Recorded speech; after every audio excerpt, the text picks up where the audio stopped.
views and opinions expressed in the following program are those of the hosts and guests, and not necessarily those of the staff and management of WWDB-TV.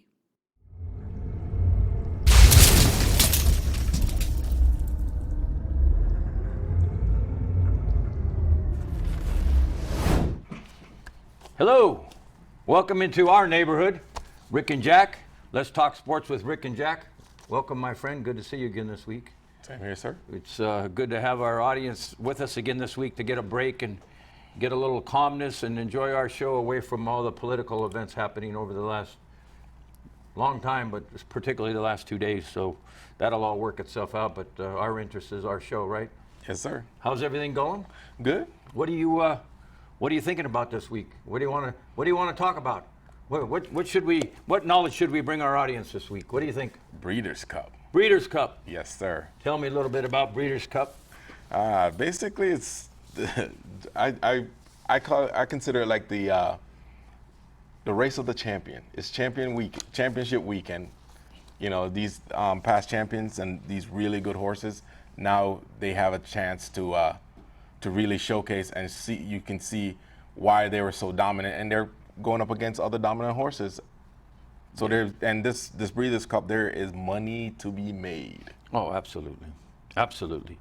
The interesting thing is this year, in a pandemic year, to give you a little bit of information about me, I've owned racehorses for a long time, as you know, and been in the business and won a lot of horse races and know a lot of these jockeys and trainers and owners.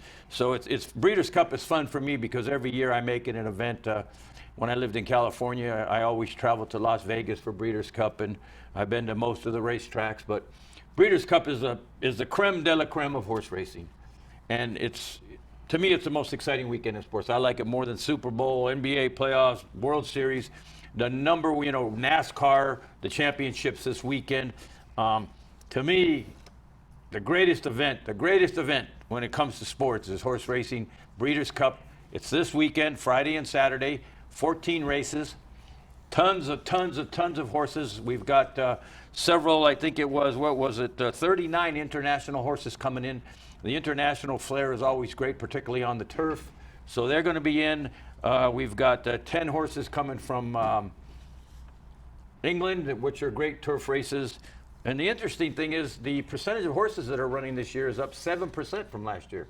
In a COVID year, in this pandemic situation, we're going to have 7% more horses. I think it's 201 horses running the Breeders' Cup. Last year it was 188, I believe. It's at Keeneland in Kentucky, great racetrack, a lot of nostalgia, but as we all know, the big race is the $6 million Classic, and then you've got the $4 million Turf. Those are the big boys. That's the big money. But you see anything that stands out that you can tell our viewers that they should be looking at? I mean, the Classic is a good one.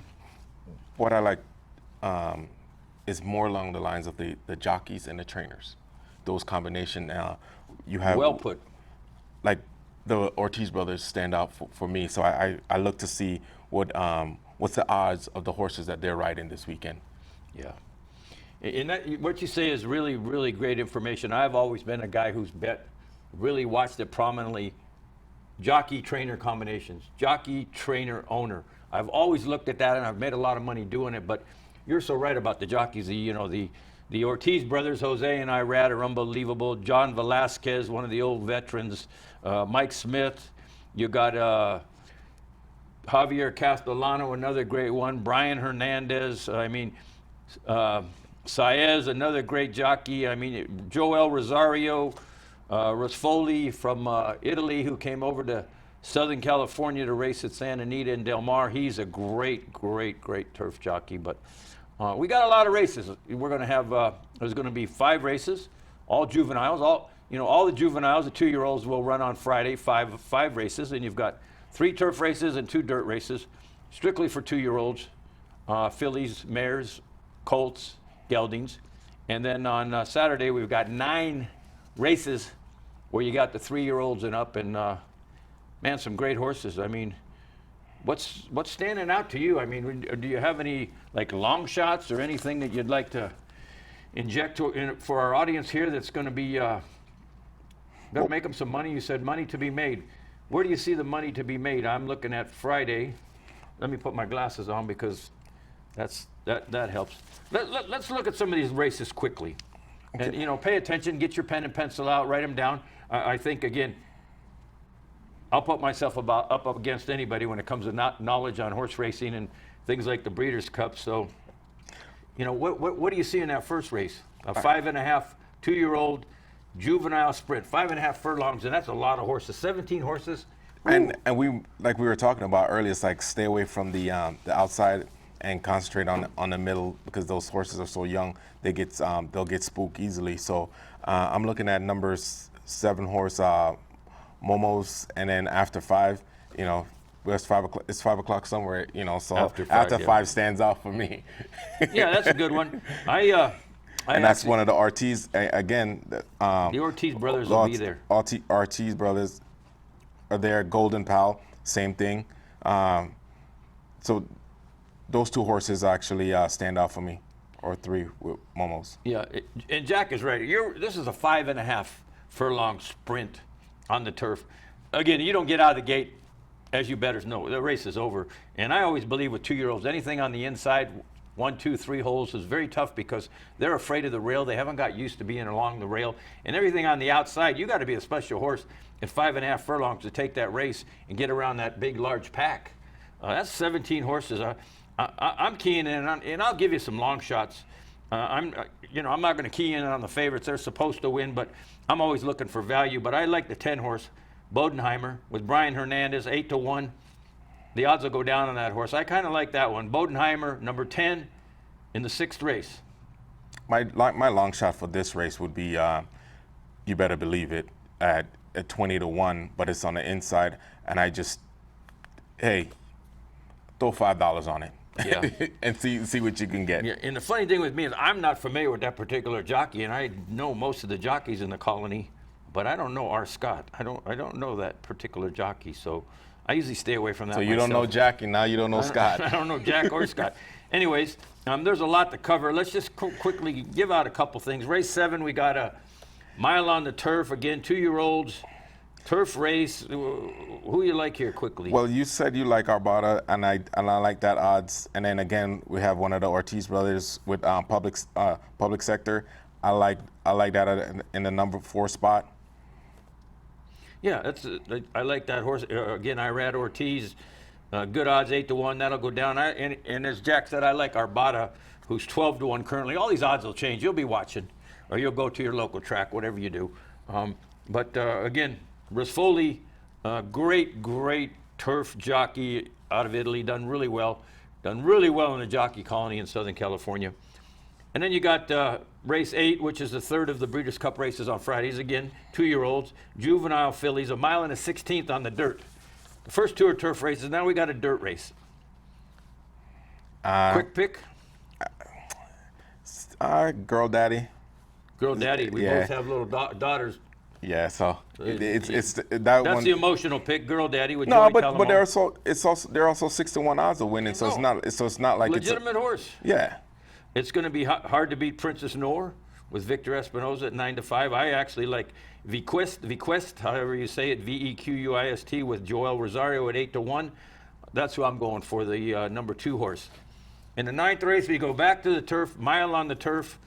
Again, 2-year-olds, 16 horses. I love these large fields. That's why I love Breeders' Cup. You watch so much horse racing on the weekend, and it's 6 and 7 horses per race, and I hate that because big fields lead to big money. Because there's a lot of bumping and grinding and strategy out there. But who you like in this 9th race? Union Gables with Ortiz. Hopefully that's the horse he rides, and that's a 20-1 odds. Union Gables, number 13. Yeah. Yeah, I like it. I like the 14 horse because it's a longer race. It's not that sprint. At a mile, most of these horses have a shot. But I like the editor at large with Jose Castellano, number 14. Again, I'm going to give you some long shots. Favorites are supposed to win. The favorites in that race are Plum Ollie and Campanella. Those are the favorites. Campanella probably got a good shot, the 10 horse at 4-1. Pretty legit horse. I also like Alda with Velasquez at the 3 horse at 12-1.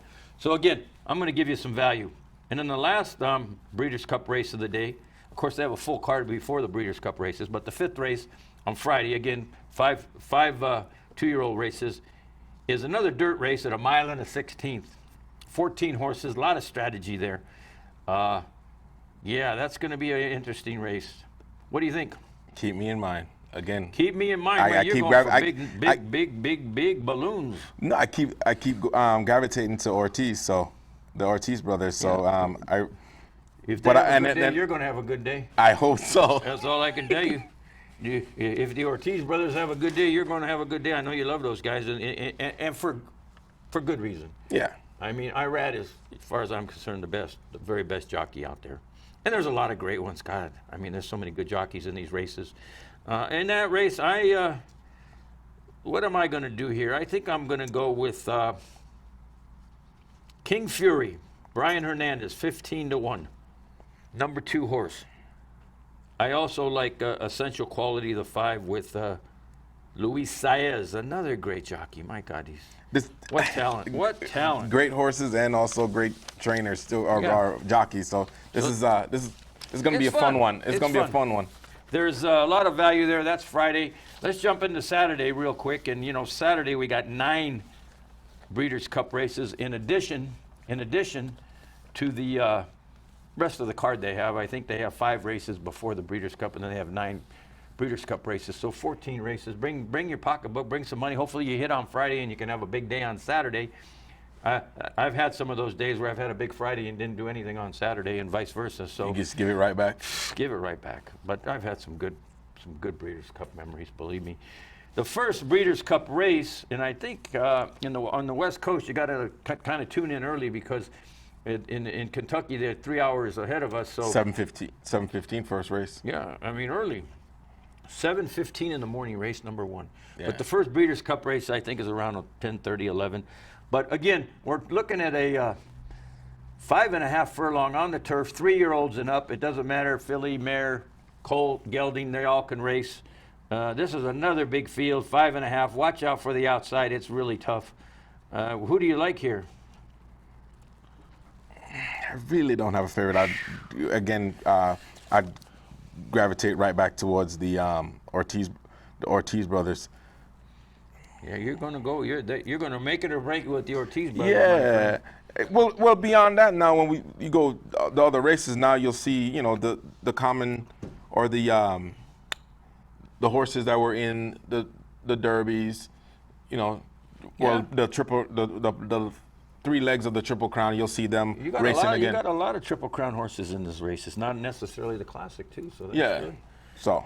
Anyways, I like. Who do I like in this 5th race? Boy, I'm going to go with Extravagant Kid, the 14 horse with Risfoli. Again, I love him on the turf. I also like Big Runner with Hernandez on the inside, 12-1. Again, with the older horses, the inside isn't such a bad area because they're used to running 3-year-olds and up. 2-year-olds aren't used to running on quick races like that on the inside. There's something telling me that the 7 Leinster with Saez is going to be there too. Race number 6, 1 mile, 3-year-olds and up on the dirt. And first, on the number 1 spot, I'm liking Art Collector. Yeah, ran in the Triple Crown Series. I mean, there's 3 horses in here: Complexity, Art Collector, Owendale. These guys horses, War of Will. These horses ran at some point in the Triple Crown Series. So I like Art Collector a lot, as you do. I like Owendale with Florent Giroux, another great jockey. And I also like Complexity with Junior Ortiz, the 10 horse. So, and again with the number 7 horse, Rushy, with Castellano as the jockey, which is a very good jockey. I can say that as a long shot, that's a 20-1 odds. But I think it's legit. You never know. Look out for also Mr. Freeze with Franco. Franco's a great jockey. They're all great jockeys. Race number 7, 1 mile and 3/16. Oh, now that's a strategy race. On the turf, 3-year-olds and up. Nice turf race, 14 horses. Woo, I like that. Who do you like here? This is a nice race, mile and 3/16. I love long distance turf racing. There's so much strategy involved in. Generally, what happens is the best jockeys that has a decent horse win those races. So, what do you like? The favorite is Rushing Falls with Castellano, the 6. I like my sister Nat, and for a long shot, I'm go Lady Prance-A-Lot. Yeah, I like that. I like Lady Prance-A-Lot. I actually know the trainer on that one, and Franco, again, another jockey. I like Sister Charlie with Velasquez at 6-1, the 2-horse, and I also like Mean Mary. Way to go out on a long shot there. 6-1. That's yeah, it's one of the favorites in I'll there. take $14 anytime on a race. Let me back up. I'll take any money on any race. As long as I'm not losing, right? Listen, I like to just keep it going. And I don't know how you all bet. I'm a win place better, an exacta better, a trifecta. I'm not a superfecta guy. I don't play the pick sixes and all that. That's never been my thing. That's the only time I'll take the suckers bet, doing the pick six. Yeah. If you're looking for a long shot in that race, watch out for the 7, Terabellum, with Frankie Dettori. Foreign jockey, good jockey. Watch out. Terabellum. Boy, I'm looking at these horses. The 10, Civil Union. Joel Rosario, what a great jockey. Joel will get a couple. 8th race, Breeders' Cup Sprint. 6 furlongs. Woo, this is a quick one. Man, you got to be fast in this race because these 3-year-olds and up at 6 furlongs, man, somebody might go 108 in this race. So I'm telling you, this is some real speed. You better be up on the lead, just rolling in this particular. This 8th race is a great race, a lot of talent. What do you like here? Whitmore, number 7 horse. Yeah, Whitmore's an experienced horse, been around. There's several horses that are just so talented here. I like CZ Rocket with Saez. Peter Miller, great trainer, is a good friend of mine. We've been friends for a long time, Peter and I, and he's won some big Breeders' Cup races. He's really good with horses sprinting, Peter Miller. So I'm going to go with Peter's horse, the 2-horse CZ Rocket. I also like the 8 with Lascano. Again, Jose Lascano, another great jockey on Firenze Fire. I like that horse a lot, and I also like the 10. Yopon. I don't always know how to say these names. I give it my best shot with Rosario at 7-2. And if you want to me, which is a long shot, Diamond Ops with Florent Giraud on the 11. Hey, you're getting a lot of good information here, and I hope some of these hit. And you look us up after the Breeders' Cup on Friday and Saturday, and let us know how you did. Let us know how we did. And I take a lot of pride in horse racing and Breeders' Cup, and I know Jack does also. And this is fun stuff, and we're looking forward to it.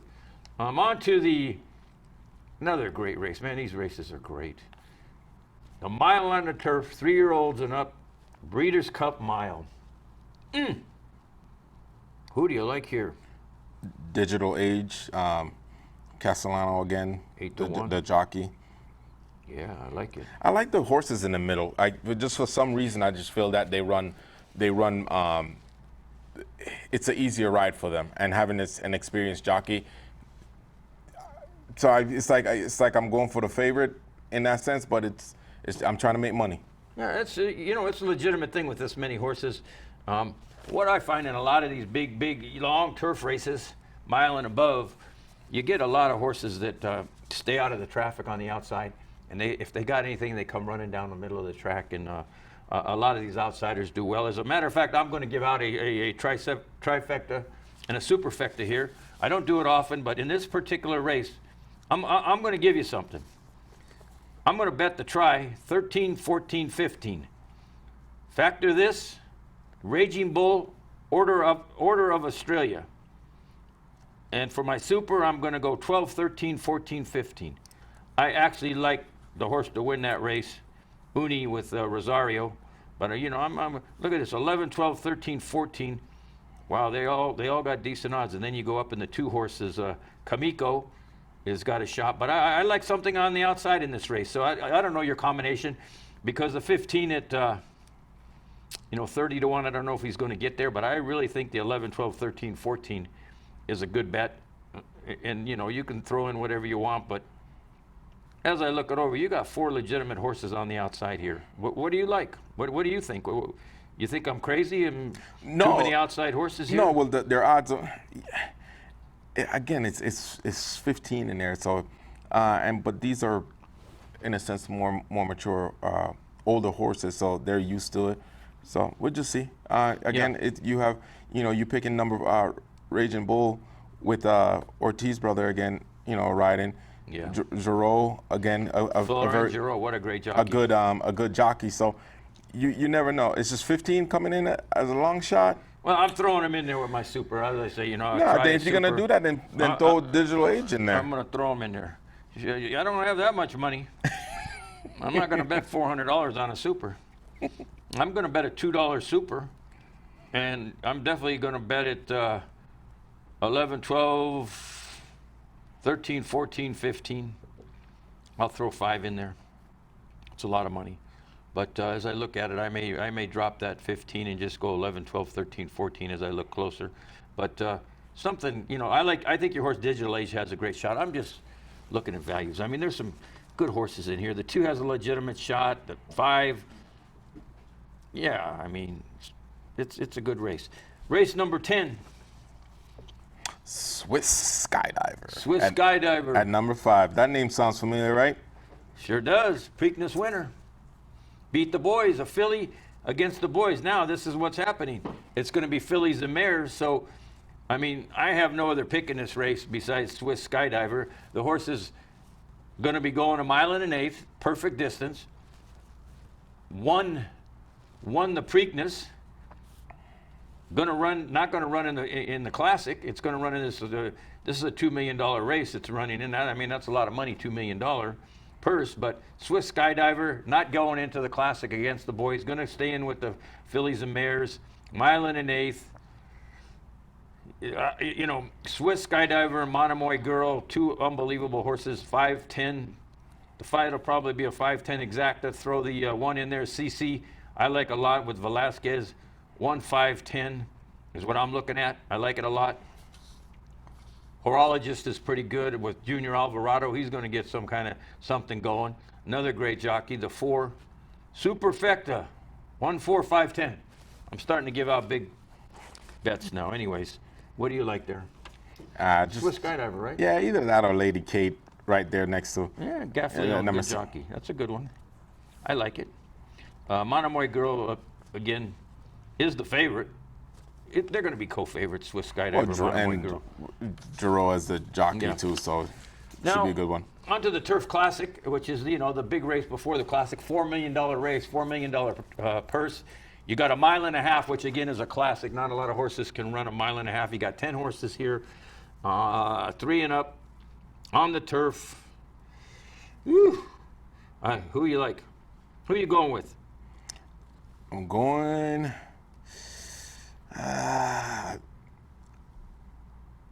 Probably number 4. With Monahey. With Rosario as the jockey. Rosario, 30-1, huh? Boy, Yeah. You really jumping. I like. This is my pick of the day. Well, I'm just trying not to go with the favorites. Like it's something like a race, because these are all good horses racing. It's just. Hey, a lot of long shots win the Breeders' Cup. I've seen it over and over, 30-1 shots year after year. I mean, I've been following the Breeders' Cup for as long as it's been around, and I've been around a long time. But Father Time over here. That's it. Older than dirt. But I know horse racing. And I'm going to give you my pick of the day here. I waited most of the day, but my pick of the day is going to be Channel Maker, the 9, with Mario Franco. On him, 5-1, probably be close to the favorite. Magical is the favorite with Ryan Moore, who is a great foreign jockey. Great. That's one of those horses from Europe coming in to run. Same thing with Arklow. Those are horses coming in. And foreign horses, by the way, if you're looking at angles, foreign horses like softer turf because that's what they're used to running on, particularly in Great Britain and those places. They like the softer turf, and you're going to get the softer turf at Keeneland. So watch out for those shippers that are coming in from Europe in those areas because they usually run very well on a softer turf like you're going to have at Keeneland. If they're running Santa Anita where the turf is not raining a lot and the Breeders' Cup is at Santa Anita like it's been a lot, I don't bet them, but I like betting foreign horses. Take a look at that. But anyways, I'm going to go with Channel Maker. I've loved that horse for a long time. more of a sentimental bet, but at 5-1, it's really not a sentimental bet. It's a legitimate bet. But I also like Arklow, 1-9. You? Anything else? You gave me one. You're going to give me. That's it. Okay, That's it. You're going to go one horse there. $6 million classic, Breeders' Cup Classic, mile and a quarter, 3-year-olds and up. Tis the Law is going to probably be the favorite to Improbable. Bafford's got a lot of horses there. I don't know. It's a tough race. You think Authentic can do something here at number 9? Boy, Authentic is going off at 6-1 and not getting a lot of respect like Authentic didn't get in the last race. And you know the thing about it is Authentic out on the outside again, was out on the outside last time and just kind of followed along with the pack and then went and took that race. Again, I think I'm going to go with Maximum Security. I think Maximum Security is going to pull this one off at 7-2 with Luis Saez, and that's, you know, I'm actually going with a 9-10 exacta, 2-9-10 exacta. Tis the Law. It's going to be there. One of my friends who's really good at this and buys horses and a big time handicapper and plays daily, he tells me that Tis the Law can't lose. Can't lose. Tells me Tis the Law. So, Well, you know, if you got some extra change at the end of the day and you really just want to make a bet on one of the favorites and, you know, put a couple hundred on the nose or whatever, that's the only way I would bet Tis the Law. But I'm going to go with Maximum Security. I think it's going to be a 9-10-2 trifecta, exacta. I'm going to go 9-10. I'm still not a big fan of that New York bred Tis the Law. I mean, the horse has really done nothing wrong. But I just go with my heart and my stomach sometimes. So that's what I'm going to do. And hopefully you win some money to really feed the stomach, right? Yeah. Good luck to everybody. We spent a lot of time on Breeders' Cup because it's the major event. We really, the only other thing we really wanted to talk about today was college football, just a little bit. But this show is primarily dedicated to Breeders' Cup. There's a lot of bettors out there that love it. I hope you take this information and really make good use of it. And you put us in with some of your angles. You have your ways that you bet, but you know, put some money down on the Breeders' Cup. It is a great weekend. Friday, you know, Phillies, mares, and enjoy it. You enjoy it, and you know, you got all the 2-year-olds, the Colts and the Geldings, and then you know, you got all the 3-year-old and up on Saturday, and some great races. I mean, you got a $4 million turf race, a $6 million classic dirt race. Great racing, and enjoy it. Have a lot of fun with it, and again, good luck. But we're just going to jump real quickly into college football and close this show because we really wanted to concentrate on Breeders' Cup. But what do you see in college football quickly? Before I say that, as far as Breeders' Cup, yes. Are you going to take your own? You're going to bet on the stuff? Because I remember last time. You love to rub it in, don't you? Yeah, I'm just saying. God damn it. You gave out winners. Sorry. You gave out winners. See how passionate I get about it when they give me a hard He gave time? out winners, and Hey, he didn't. Sorry about that. And he didn't For bet all him you kids that are himself. watching, my daughter's going to give me that for saying that bad So, word. no, But but back on to college. No, I just had to give you smack on that. you know, like I showed you, I got pages of notes on Breeders' Cup. Look at this, pages of notes. And we I got pages of games Oh my this God, week it's for college football. Pac-12. Pac-12 is back. Oregon, Stanford. As far as the game that I want to watch on that, and then we got games Wednesday, Thursday, Friday, God. Saturday. I know. Tons of games this weekend. I love it. 5 games tonight. Are you crazy? Yes. On a Wednesday? Yes. What are you gonna watch? CNN, Fox News, MSNBC? No. I'm watching football. I'll find something to watch, but I'll be watching that Ohio Central Michigan game on ESPN at 4 o'clock over here in the West, 7 o'clock in the East. Pick'em game. That's kind of fun. What do you think? You know what? Let's go Central Michigan. At home, huh? Yeah. Yeah, that'll be a good game. I like it. How about a Friday game? We'll skip Thursday. Watch NFL on Thursday. We'll talk about that on our NFL show. But BYU and Boise State should be a good game. BYU undefeated. Undefeated at 7-0. At Boise, 2.5 favorite for BYU. If it was 10 years ago, I would have said Boise State with that blue field. But right now, I got to go with BYU. They're a hot team. Yeah, they're playing very they're a good. hot team. They're actually in the top 10 right now, right at number 9. I'm going to take Boise State. Oh, okay, you heard it? Oh, wow. You heard it here first. I'm going to take Boise State. Saturday, you know, the things that stand out, I mean, Ohio State favored by 38 over Rutgers, and Rutgers had a good win. I mean, against Michigan State. But they are so. And Michigan State beat they're Michigan, such so. an underdog right now that 38. I'm probably gonna put $20 on it just in case there's an upset. You never know. Yeah. My goodness. Ohio State's tough. You know, They are. I'm as far as I'm concerned, Ohio State's the number 1 team in the country. I'll go out and say I'm that. still not convinced. I'll say they're the number 1 team in the country. But the top 4 is going to change because Clemson's going to play Notre Dame on Saturday. No Trevor Lawrence, a freshman playing for Clemson. And Notre Dame's playing very good. Notre Dame's playing well, great defense. You know, Clemson's got a great running back.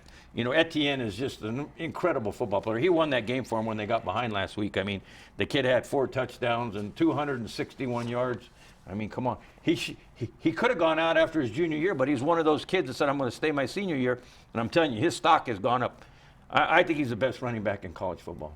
He'll probably be the first one drafted in the draft. If you get a chance to watch Clemson, watch that running back, Etienne. He is unbelievable. He took that team on his back when because Lawrence wasn't there. So yeah, well, I'm going to have another bold pick. I think Notre Dame's going to beat him. That's who I'm going with because I just love the way Notre Dame is playing right now. I think Notre Dame's going to beat him. Yeah, but do you think if they beat Clemson without Lawrence, they can still move up beyond? Alabama will move up to number 1 if Clemson loses. And then, you know, Clemson will probably be 2 or 3. But if you beat a team, you got to go above them. If Notre Dame beats Clemson, they'll beat the number 1 team in the country. Why wouldn't you go up? But you have to go above them, but you're not going to go to number 1. Ohio State is going to stay at number 1. It's going to go to number 1. They're going to find a reason. Alabama doesn't play this week, so, you know, they can't really move by not playing. But so I guess Alabama would go to number 1. Well, and Notre Dame, I don't know, 2. Let's see what happens. I still think Ohio, after it's all said and done, Ohio State's the best team in the country, in my opinion. Buckeye fans loving me in Ohio, yeah. The Buckeye fans are with me. Yeah, of course they are. But, you know, who's better than those 4? I mean, you got Cincinnati. I mean, who's BYU? I mean, come on. Those are the 4 best teams, but we haven't seen the Pac-12 play yet.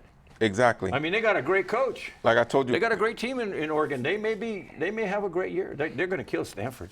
Oh, they're going to light Stanford up. I don't know. What's the point total? Whatever it is.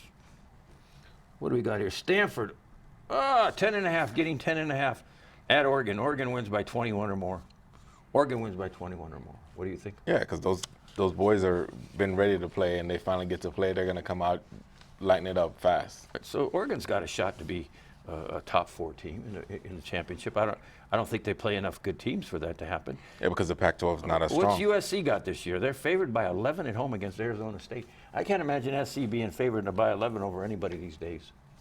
I mean, they're an okay football organization these days. Look at UCLA, favored by 6 over Colorado. UCLA has been so inept